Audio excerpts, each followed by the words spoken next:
Hello viewers, you're welcome to this edition of Let's Talk Africa. I'm here with the National Coordinator of IPOB Ireland and the Deputy Coordinator European European section of IPOB, Isaiah Oba. We are here to discuss things about the way forward for Biafran activists, particularly IPOB, the IPOB leader Nnamdi, where he is, Nnamdi, where he is, and the general next action of IPOB.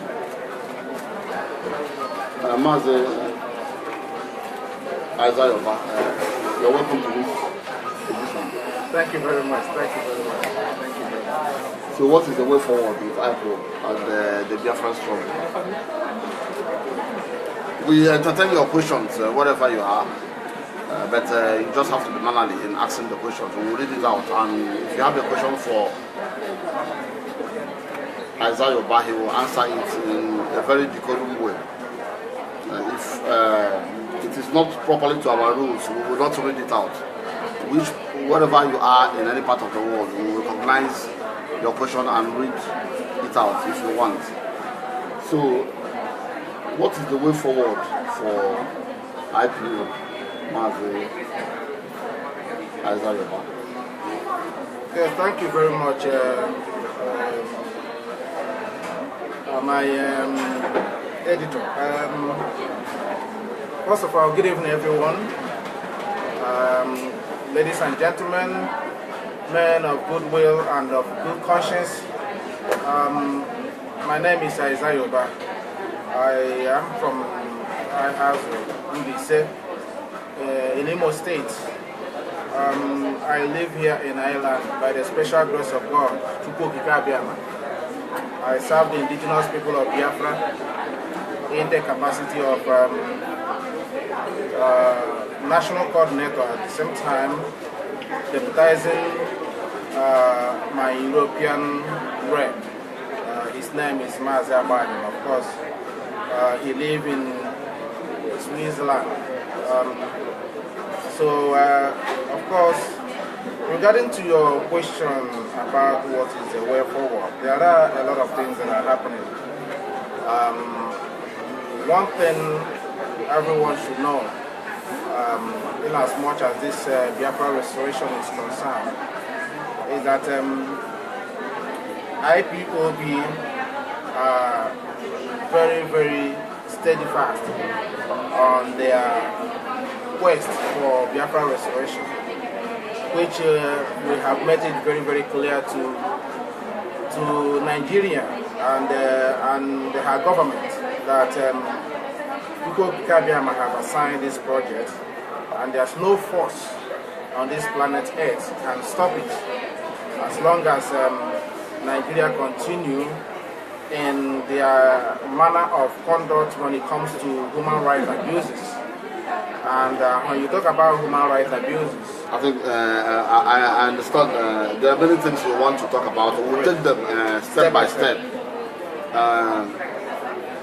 Please, wherever you are watching, you can share the videos, or you can still invite your friends to watch us. This is Isaiah Oba, the National Coordinator of IPOB in the Republic of Ireland. Isaiah Oba, where is Nnamdi Kanu? There's insinuations, from different schools of thought, saying some said he has escaped and abandoned his flock. Some are saying that he was paid by the APC. Some are even going as far as saying that he has been killed. Is this a plot by the IPOB in the propaganda to achieve Biafra, or can you explain further, please? Thank you very much. That's a very, very interesting question, which has been resonating everywhere around the world. What happens to Nnamdi Kanu and where his whereabouts? Everyone knows that Nnamdi Kanu is not the kind of person that hides. Since he was released from the Nigerian DSS dungeons, Nnamdi Kanu, even before he came to Nigeria, he never been somebody that hide, his whereabouts. Of course, this question you're asking should have been put across to Nigerian government and her military, including Buhari himself, because they are the one that had last contact with him on the 14th of September 2017, of which all the medias in Nigeria actually came on the 12th of September when Nigeria made their first move. Their military made their first move to invade his house.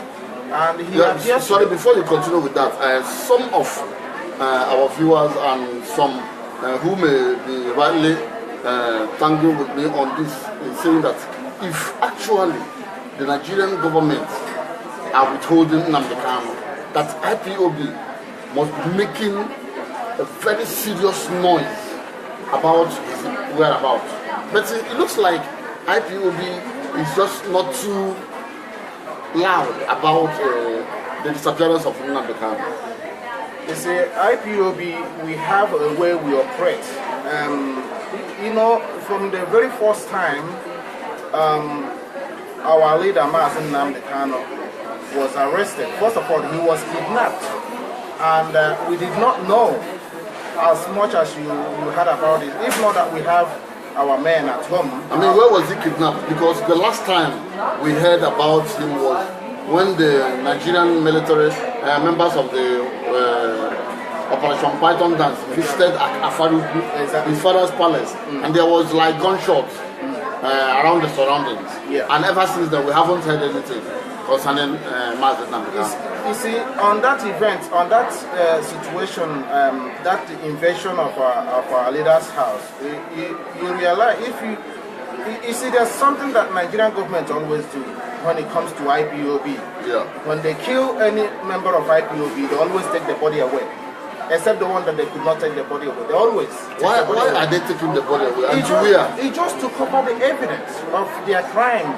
Only God knows the reason why they are after our youth. And you are saying that IPOB have not been making noise since the adoption of our leader, or since the invasion of his home, which in that process we lost over 36 men in his compound. 36. And a lot of them are injured. One of them were buried 2 days ago, just on the 2nd of So those sporadic gunshots, it wasn't actually shot on the air.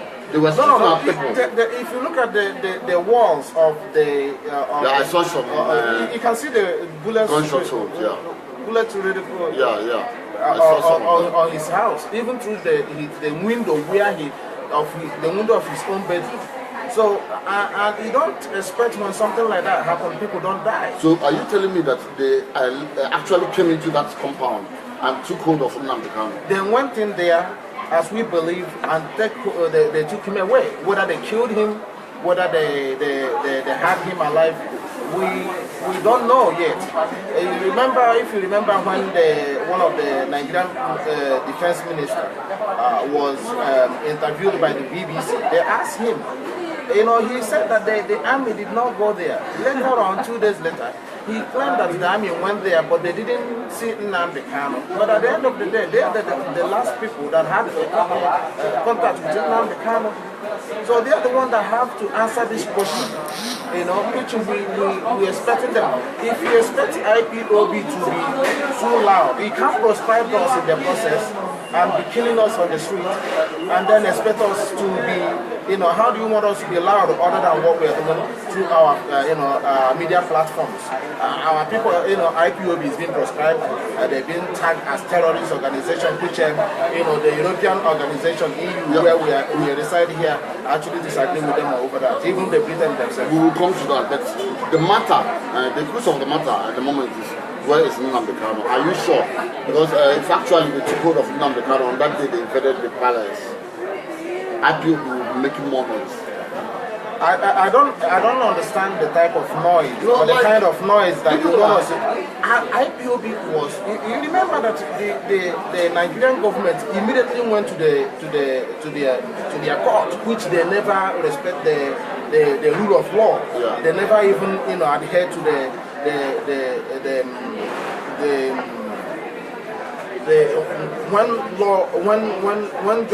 when judge actually make a judgment, they don't even adhere to it.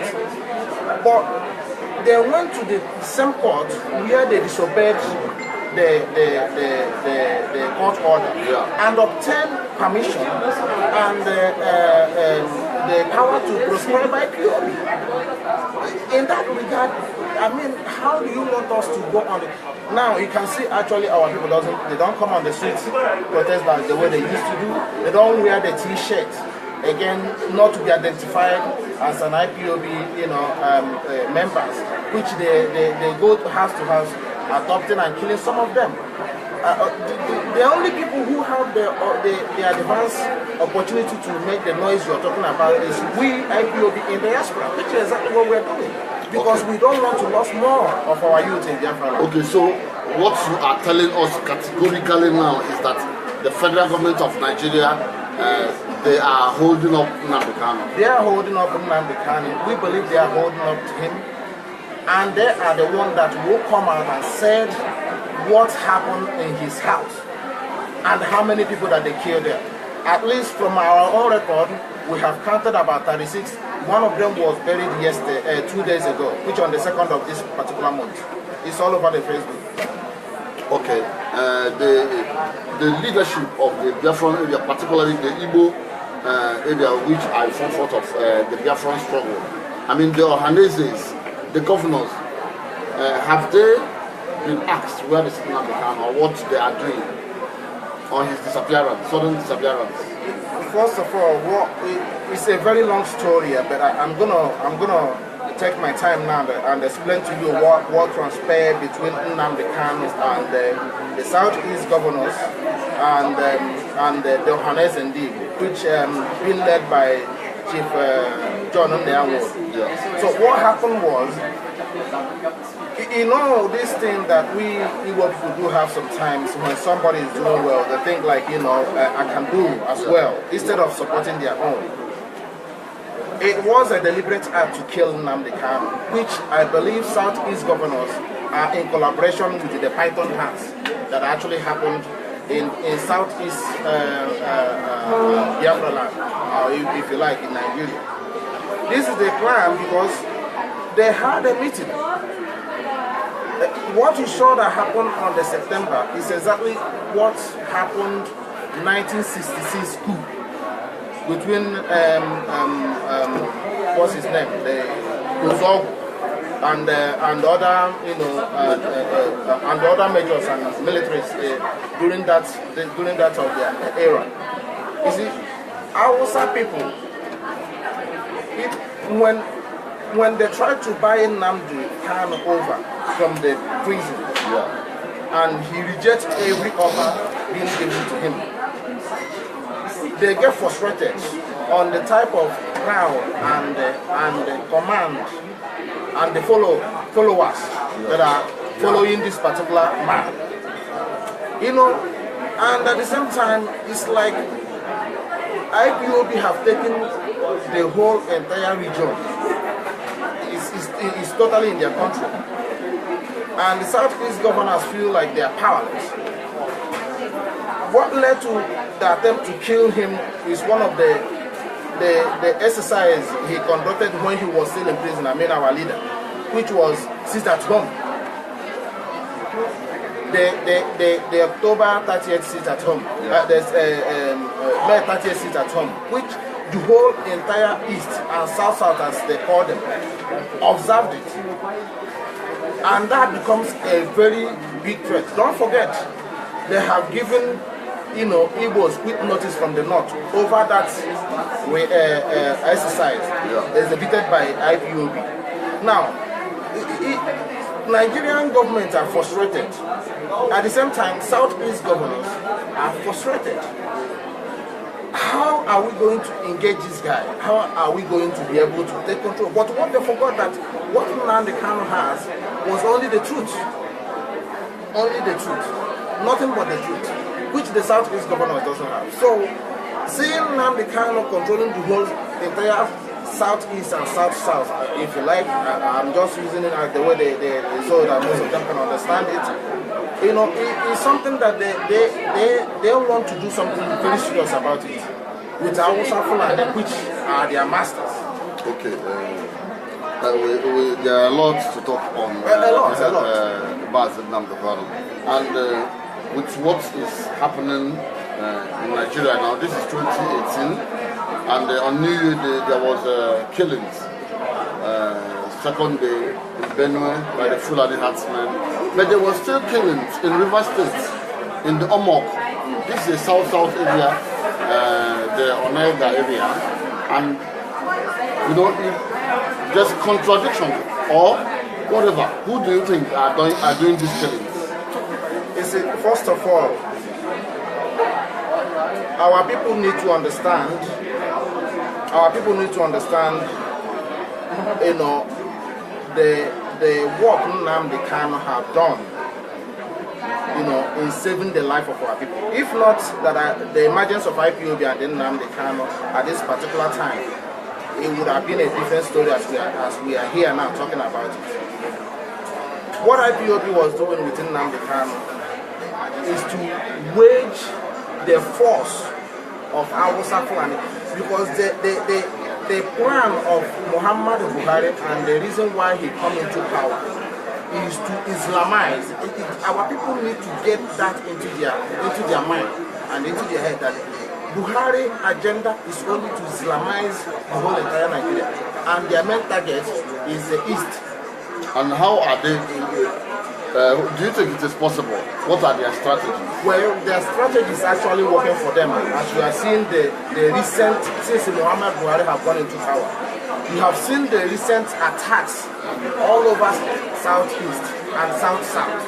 The attack of herdsmen, Hausa Fulani herdsmen, have increased, more than the way it was before.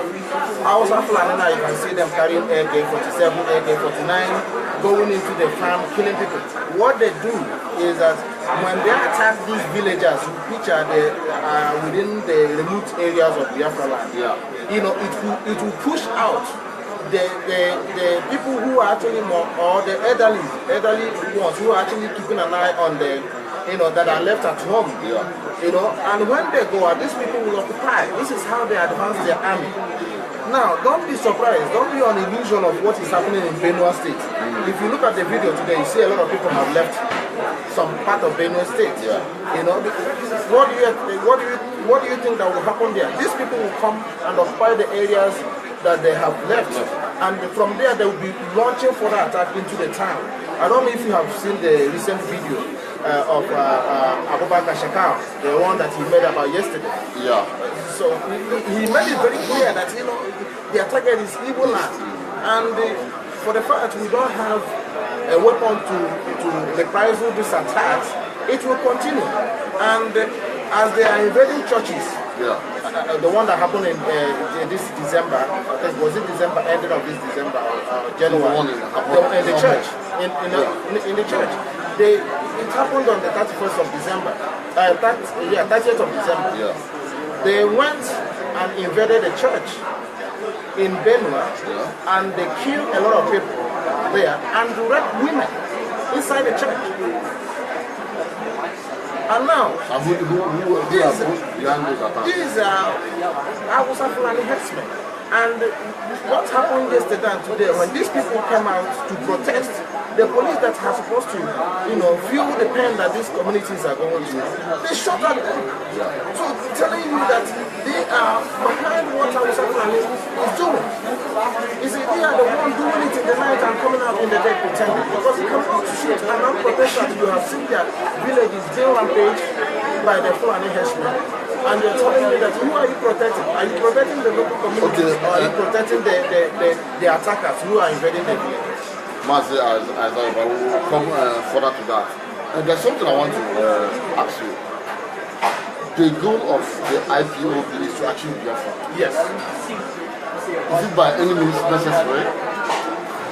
Well, what we are doing right now is we are trying to, use all the means available to us, which are the self-determination being recognized by the UN 2007 Charter, and that's what we are at the moment, exercising.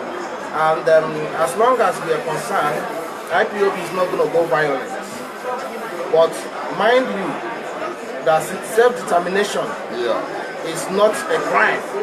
If you push me against the wall, you don't expect me to be watching you at some stage. I have to react. Which means IPOB cannot be counted off when it comes to using violence as a means of achieving their target. IPOB, as far as IPOB is concerned, we cannot, we have made it, although our leader have made it very clear that IPOB can never be violent. But we are not ruling that out. If they continue the way they are killing our people. Okay. And like I said, the way things are structured in Nigeria and the way the political system goes, you cannot achieve Biafra by peaceful means. Because that is what IPOB is pushing, and it's not working. And at the moment, Nigeria is in a democratic process. So how do you intend to achieve this, if not by violence? There's something that you need to understand about IPOB. Is it going to be another Masob? No. IPOB can never be, like another Masob. If you look at the way IPOB is being the way they are approaching their own, this Biafra restoration. Yeah. You can understand that what we have achieved without weapon is better than what would have been if we would have used weapon. Because Nigeria is built on a fraudulent foundation, and the way to deal with Nigeria decisively is by using the truth and exposing them, which is exactly what we are doing now. Nigeria is struggling on her own. It's not even firing a shot. Nnamdi Kanu have not fired one single shot, have not carried any weapon. Look at Nigeria now the way it is. They are trying to eliminate Nnamdi Kanu by all means, which God knows where they have him now, whether they think they have succeeded. But to their greatest surprise, holding Nnamdi Kanu or killing him will not make any difference. I have to be honest with you. You know how we started here, and what we have achieved by now. But this issue, is it all about Nnamdi Kanu, or is it about the future of Biafra, or is because a lot of people are having this issue and saying, what is this struggle all about? What the struggle all about? If you're asking what the struggle is all about, first of all, Biafra restoration, first of all, is going to restore the dignity of an average black African. It's not even only about Biafra itself. It's just restoring the dignity of an average black man around the world. You and I are here. You know the things we go through here in diaspora, even in America. You see, because there is nothing that identifies who black man is or who Africans are. You see, the thing we face as a people in the whole entire world, I don't think, is, restoring Biafra is not worthy to do. Look at what is happening in Libya, if you want to talk about that. And how many African leaders have been talking about it? Not even one. Why? Because these people are puppets of the Western world. They are there for their pocket. And when you're losing very young youth like that, in every nation or every country, the heartbeat of that country is their youth. But you see African youth dying in the Mediterranean Sea every day. in their thousands. Nobody's talking about it. And these things are what IPOB represents. This is exactly what IPOB stands for. But IPOB playing the international politics to have achieved this Biafra. Like I said it one time in one of the shows I used to do, there are 5 permanent members of the United Nations Security Council, and that they have 5 votes.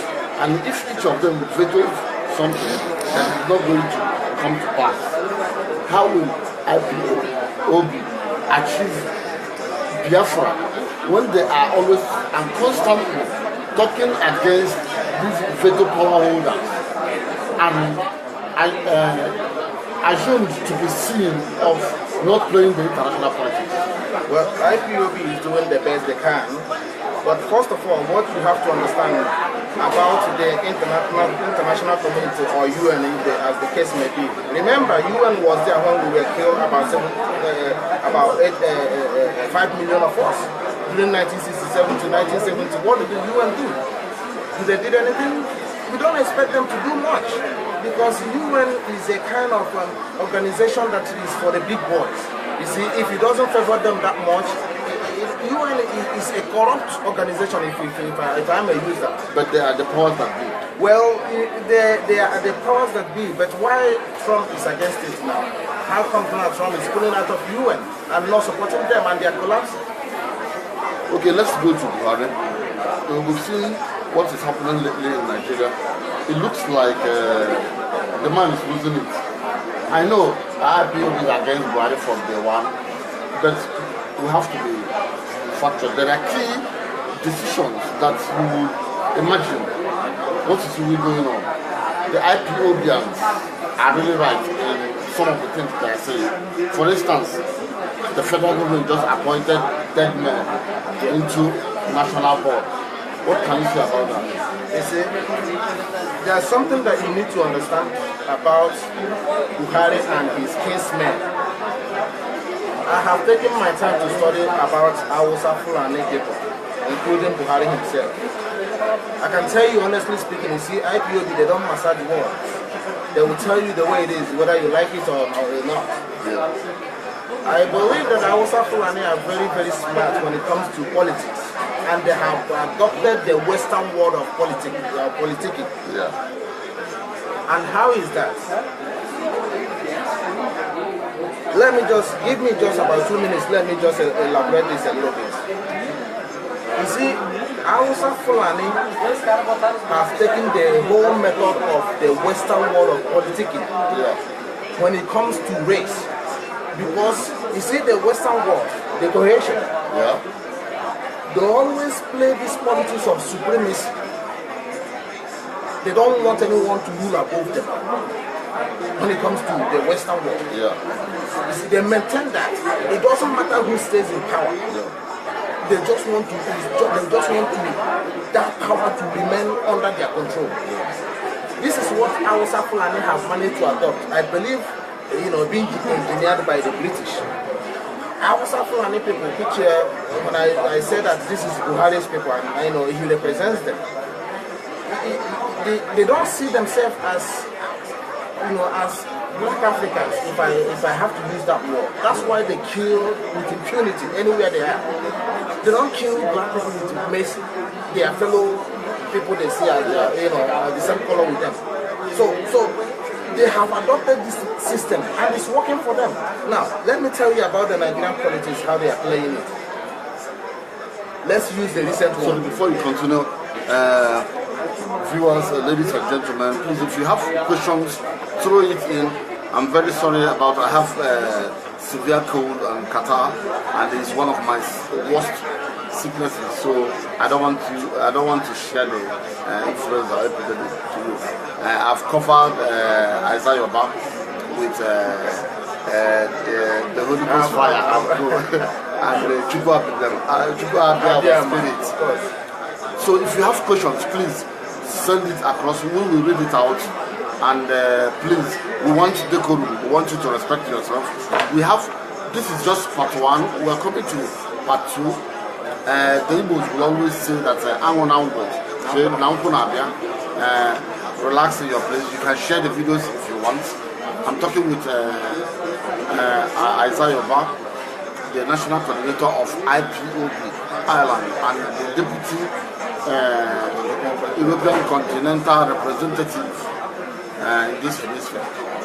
We have been dissecting on Nnamdi Kanu, his whereabouts, where some people say that he's in Malaysia or London. He went to London through Malaysia.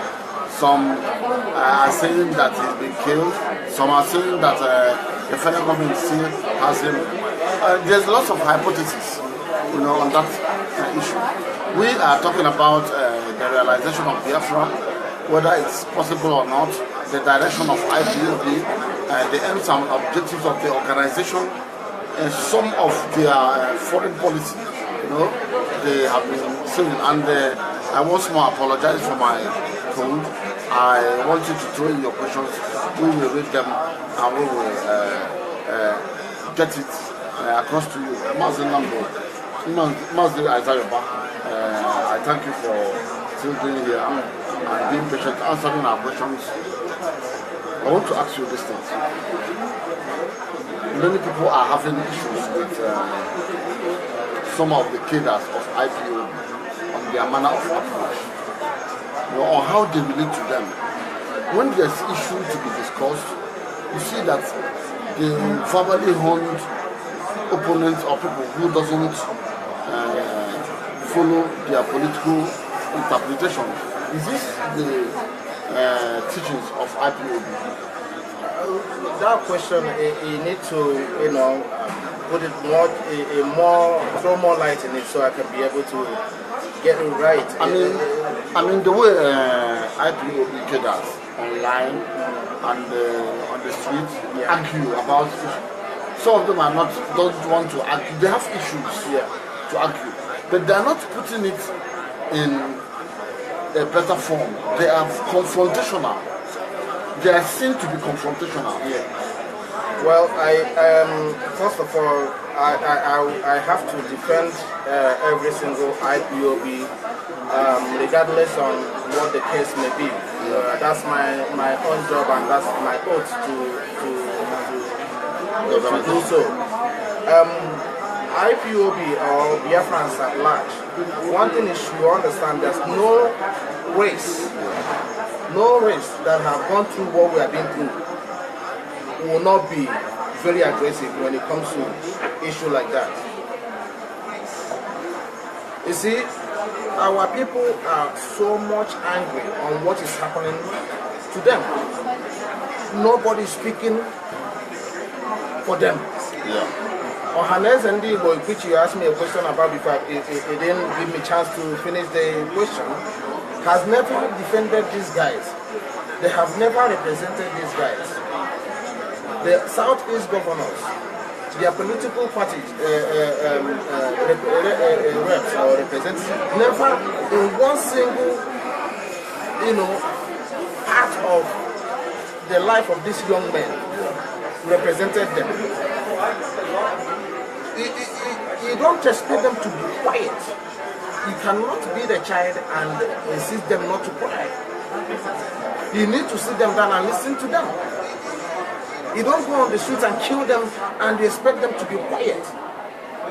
Now, let me just digress a little bit on what you have asked me before about Ohanes and Igbo and Southeast governors.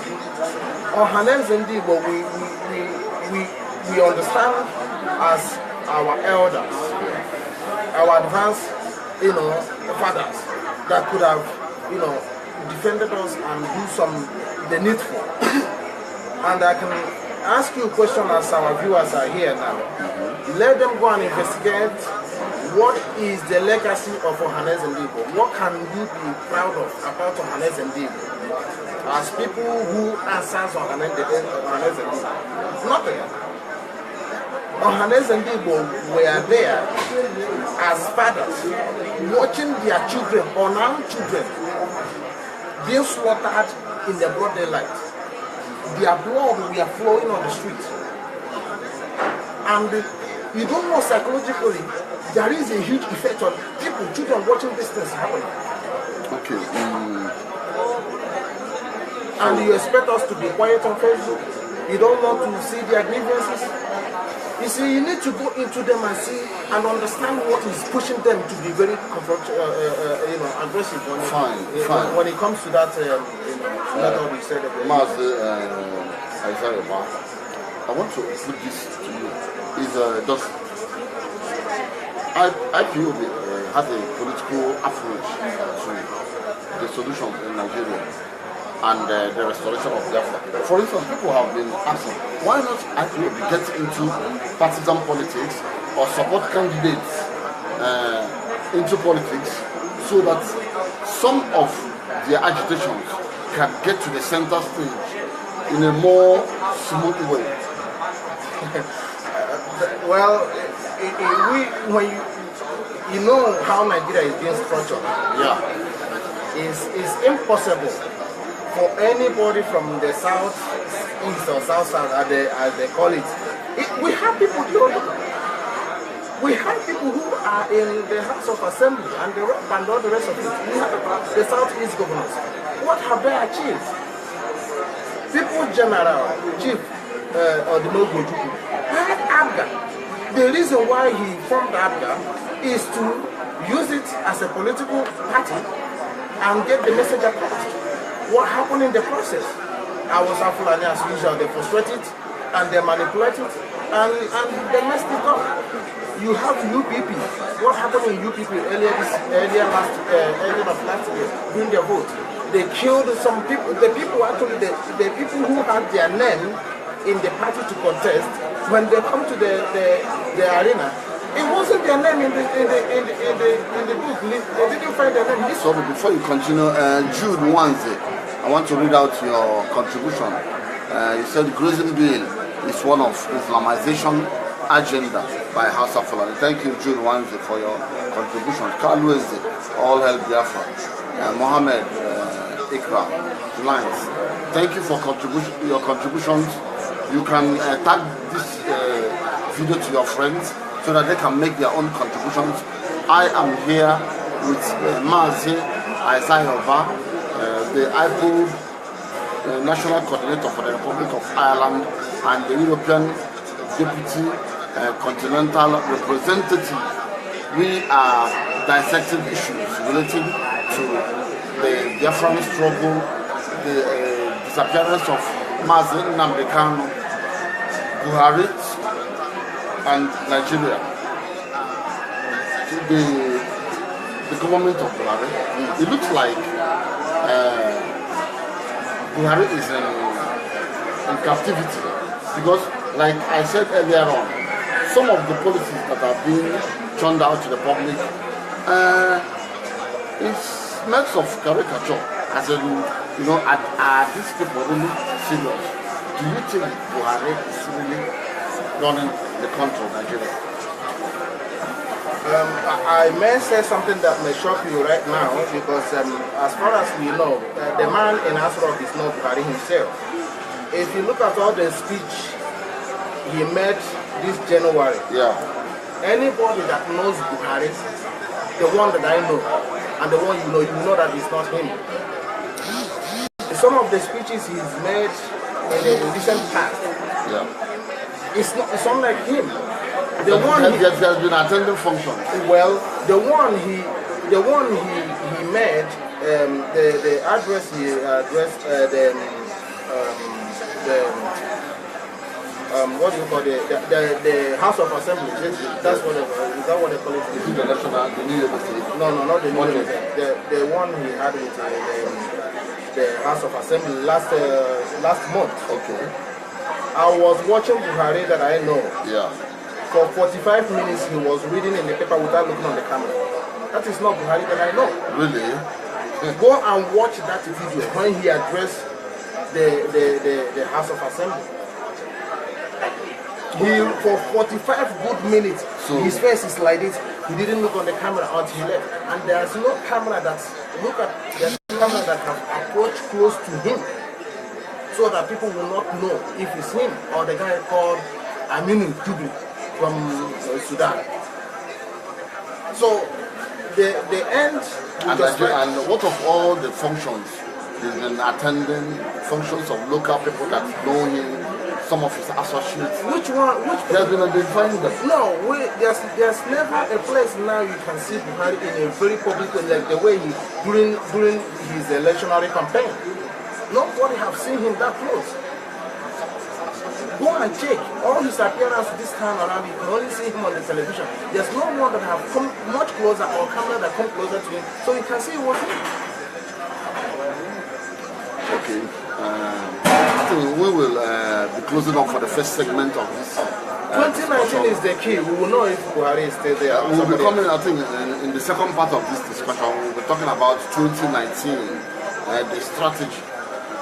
If IPOB, they have aims, they have a roadmap on getting to Biafra without conflict and violence, like they've preached, because it's very important to understand the realities on ground.